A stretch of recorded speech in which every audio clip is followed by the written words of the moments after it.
Hello, I'm Sianda, and today I'm going to be talking about the sexy part of the Bible. I think it's Kola Boof's last book, and this will be a book review, basically saying what I thought of it when I read it. And even though I have not finished reading it, you will find out why. But this is the first book that I bought on my Kindle from Amazon Bookstore. It's called The Sexy Part of the Bible by Kola Boof, like I have already said.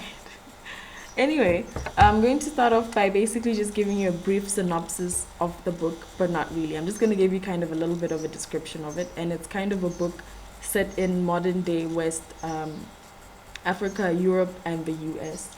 And it features kind of a dark skinned woman, the kind of thing that you don't really see normally in, pop culture and stuff. So it's the dark skinned African woman that is also a model and all these many things. And it's very interesting, when you think about it.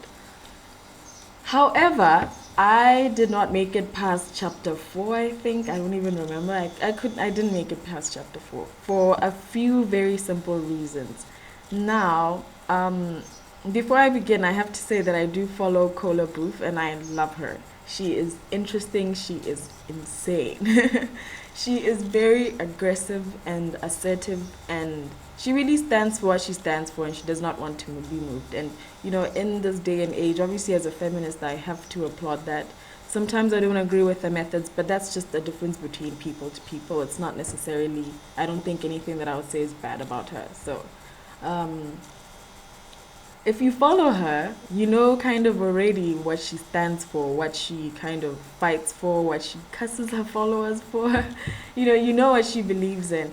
And that may actually be a drawback when reading this book, because I found it very, very difficult knowing her, I think, or kind of knowing what she wants me to know of her, is I found it very difficult to differentiate Eternity, who is the kind of star of the book, or the protagonist, and is the narrator of the story. I found it very difficult to separate Kola Boof from this 16-year-old, 19-year-old girl that is growing up in West Africa and experiencing all these things around the world. I found it damn near impossible. I could not. Because, um, she has a very strong narrative voice, and she very, very much says what she's saying.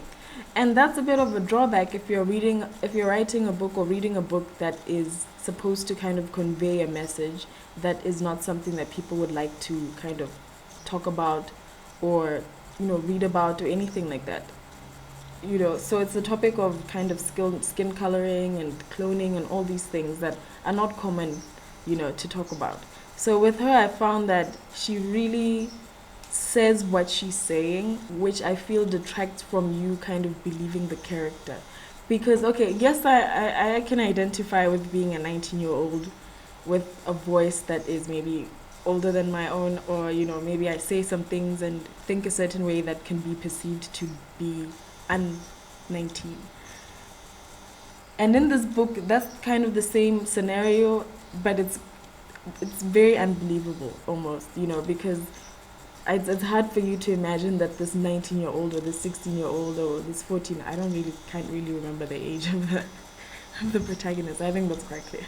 But anyway, it's hard for you to kind of separate Kola from the character, and then you find yourself thinking it's reading it and kind of feeling like it's more of an escapism, almost, of kind of make believe in a very unliterate kind of way. I know this sounds terrible. It's not that bad, I promise you. It's really not that bad. But for me, it was a drawback. And then it came off, and because of the strong narrative voice, it came off as kind of very preachy. I am definitely an advocate. I care about black issues and African issues and African identity issues. Oh, you don't even need to get me started on that. If you follow me on Twitter, I care about this sort of thing. I do care about skin coloring. I do care about, African hair and, all that comes with it. The African identity for a woman growing up in this century is something else. So I'm glad that a book like this exists. Yes, I'm glad that it exists. And I think you'll enjoy it a lot. It's very good fiction. It's very, very out there, very imaginative, and you will enjoy it, I think. However, I found it very preachy because it kind of says what it's saying, and there's no tact. There's no elegance. You don't get lost in the book and then learn the lesson. It's more of you need to accept that this is the lesson that's being taught and then decide to get lost in the book. And I could not get past that. And I say it's preachy also because it's already things that I already kind of believe in, and it's not necessarily going to teach me or kind of convince me anything. And I think it's the sort of book that's supposed to convince someone something that they did not believe before. And for me, I already did, so it was okay. I get it. Yes, I agree with you. I agree with you. I agree with you. We're still talking about this? Okay. Kind of thing. So it was a bit of kind of a problem because of that for me.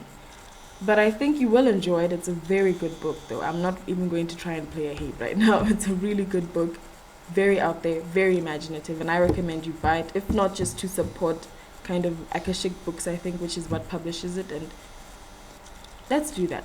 Buy the book. You will enjoy it, and yeah. Anyway, this is going to be my first video on YouTube, and welcome to my channel. I will link my Twitter page below as well as my WordPress blog. Thank you for watching.